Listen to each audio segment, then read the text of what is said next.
My fellow Albertans, tonight I wish to speak with you about the debate we are having in this province on the future of Alberta and Canada. Last week, an Alberta judge released a decision finding that the citizen initiative petition organized by the group Stay Free Alberta on the issue of Alberta separation is unconstitutional because, in the judge's view, there was not adequate consultation done with the First Nations band about the potential effect of the petition on their treaty rights.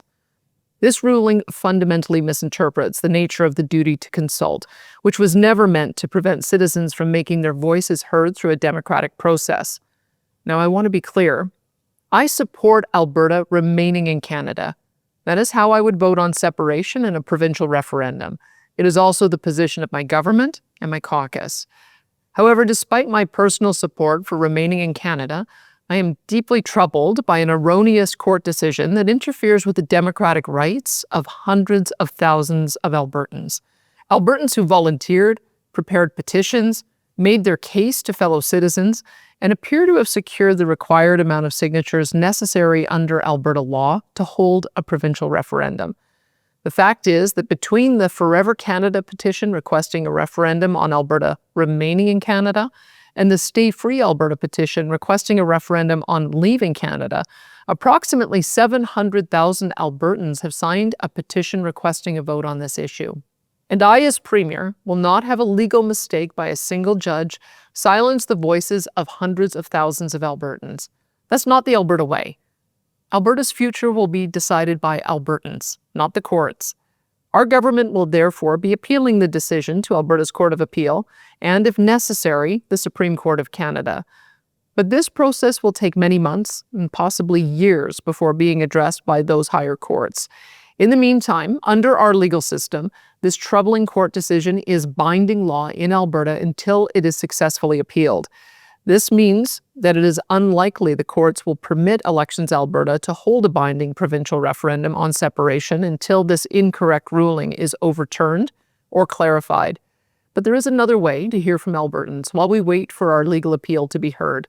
That is why I'm announcing today that I will be requesting our government add an additional question to the October 19th referendum vote announced previously. The additional question will be, should Alberta remain a province of Canada? Or should the government of Alberta commence the legal process required under the Canadian Constitution to hold a binding provincial referendum on whether or not Alberta should separate from Canada? Because this proposed referendum question does not directly trigger separation, but if successful, would ask Alberta's government to commence the legal process necessary to hold a binding referendum on the matter, the recent court ruling would not be applicable, and the referendum question I outlined could proceed. This question will also ensure the 700,000 signatories to both the Forever Canada petition and the Stay Free Alberta petition are respected, and the will of Albertans is heard. Kicking the can down the road only prolongs a very emotional and important debate, and muzzling the voices of hundreds of thousands of Albertans wanting to be heard is unjustifiable in a free and democratic society. It's time to have a vote, understand the will of Albertans on this subject, and move on. Now, obviously, Alberta's first ever provincial vote on our province's future in Canada is of monumental importance. As such, I feel it is important to clearly state my personal position so Albertans know where I stand. I first want to assure Albertans that our government will respect the outcome and direction received on all of the referendum questions being voted on this October 19th. Our government has already launched the website, albertareferendum2026.ca, with a significant amount of background information on the immigration and constitutional questions previously announced, and I hope every Albertan will take the time to explore that website in detail. As to the specific issue of separation, I have repeatedly stated that the position of the UCP caucus and UCP government is to build a strong and sovereign Alberta within a united Canada. I have never deviated from that position, and I will not do so now. I will therefore be voting for Alberta to remain in Canada, while continuing to work each and every day to restore and strengthen provincial rights under the Canadian Constitution. The fact is, Canada was founded on this very principle. Canada is very different from the United States and many other Western democracies. For example, the United States centralizes the majority of power and decision-making in its federal government. In Canada, We chose a decentralized federation composed of very unique and diverse provinces left to govern themselves in almost all matters, with the main exceptions of national defense and international affairs. Over time, our federal government has sought to move towards a more centralized American-style system, with Ottawa attempting to take over many provincial areas of jurisdiction, using all manner of legislative, judicial, and financial leverage. I categorically reject Ottawa's attempts to do so and call on all provincial leaders and MPs to undo the extensive damage that centralization of power in Ottawa has done to our country economically and with respect to national unity. I am fiercely loyal to both Alberta and Canada, but I truly believe our country is so much stronger and more prosperous when we respect the rights of provinces and empower them to govern themselves with minimal federal interference. Albertans, not Ottawa. Quebecers, not Ottawa. And all the other provinces must each be empowered to control our own direction and destiny, whether it's energy policy, agricultural practices, policing, firearms ownership, or how to administer our social programs.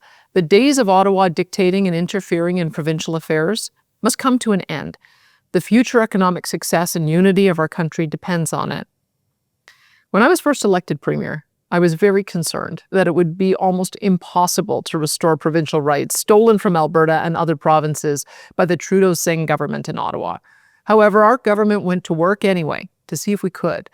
We have been relentless in making our voices heard, launching dozens of legal actions, appearing in hundreds of national interviews, bridge building with other premiers, and aggressively passing legislation, such as the Alberta Sovereignty within a United Canada Act, to take back our provincial autonomy from the federal government. We ran extensive advertising campaigns against the destructive net zero electricity regulations, as well as the catastrophic oil and gas production cap, in order to persuade our fellow Canadians that Trudeau's anti-Alberta agenda was also anti-Canadian and was destroying the unity, energy, and economic future of our nation. A great majority of Albertans joined us in that fight, calling friends, relatives, and participating in social media to spread that message throughout the country. We made a lot of noise as a province. We fought hard and refused to accept the status quo. And the result? Well, my friends, we have started to win. Over the course of the last 2 years, the tide of national public opinion on resource development, provincial rights, energy policy, and a host of other issues began to turn. Our Alberta oil sands went from a national target to a national treasure. Pipelines went from impossible to a national imperative. Justin Trudeau's anti-Alberta, anti-energy policies became a national embarrassment, one of several, that ultimately cost him his prime ministership. The Leave It in the Ground NDP, led by Jagmeet Singh, was electorally annihilated. And the federal Liberals, led by their new leader, Prime Minister Mark Carney, adopted most of Alberta's positions on energy and resource development.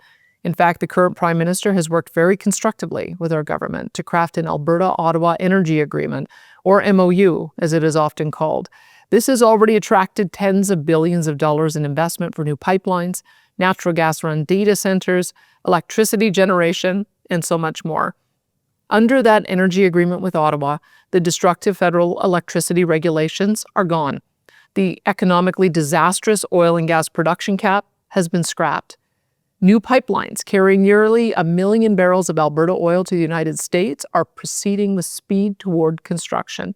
And a new 1 million barrel a day pipeline to the BC West Coast is well in progress and on track to have its permitting completed by September of next year. Could and should these reforms and projects move faster? Yes, of course they should. The federal government can and needs to act with even more urgency than it has. Do we in Alberta still have our differences with the federal Liberal government? Obviously.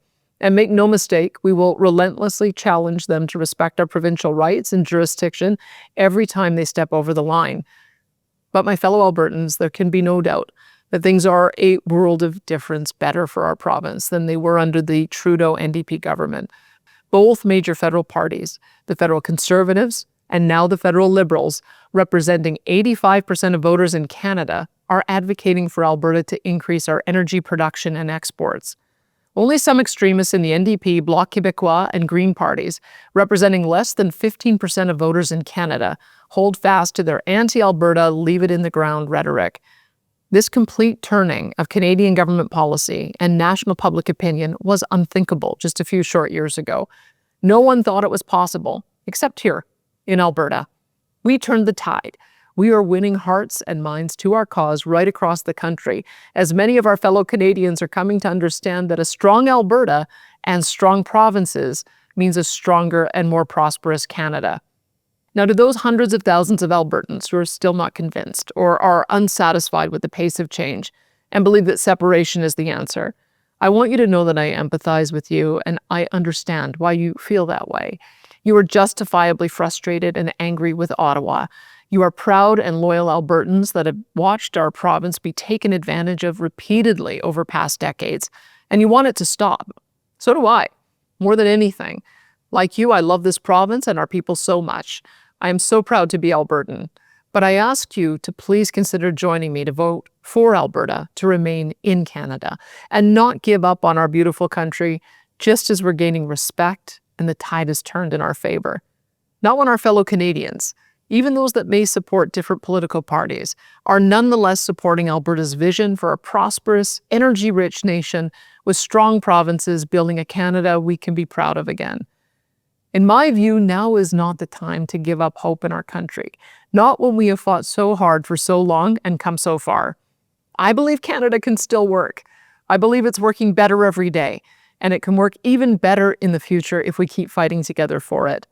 Together with our fellow Canadians, we have built a Canada that is loved and respected all over the world. Our men and women have died together fighting for our freedoms and the safety of hundreds of millions around the globe. Canadians were there in Europe, fighting and making the ultimate sacrifice in the Second World War long before we were joined in that effort by our American allies. Together with our allies, we were also instrumental in beating back the forces of communism and terrorism.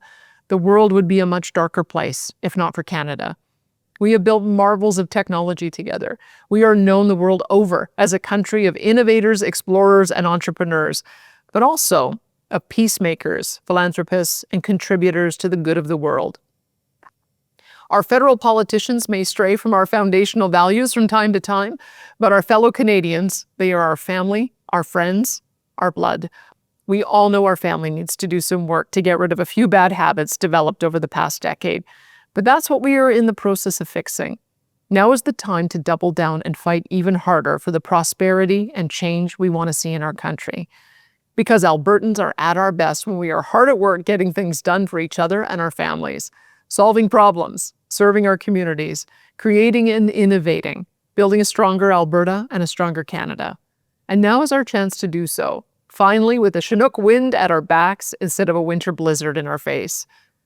Finally, I wish to speak with those of you who already agree with me that Alberta should remain in Canada. Let us guard against the trap of using division and demonization tactics against our fellow Albertans with whom we disagree on this matter. The vast majority of those advocating for separation love our province profoundly. Many are also proud Canadians that have simply lost hope that their families can flourish within Canada. So instead of attacking these loyal Albertans, let's work together to restore hope in their country again. Let's work together to hold Ottawa accountable for implementing the Alberta-Ottawa energy deal and get that pipeline built to the West Coast. Let's work together to get Ottawa to stand down on their unfair persecution of law-abiding gun owners. Let's work together to build an immigration system that helps support our economy while putting Alberta workers and taxpayers first.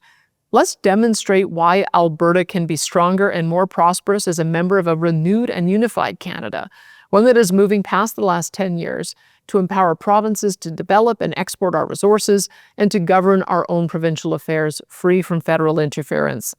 Let's use the power of hope and persuasion and reject the language of division and demonization. We are, after all, each other's neighbors, friends, and family. We must never let the voices of hatred and vilification divide us as a people. Because at the end of this debate, and when the referendum is over, we must come together to ensure that our beloved province continues to prosper. And that is my hope, that our beloved Alberta and Canada will remain forever strong and free. Thank you and good night.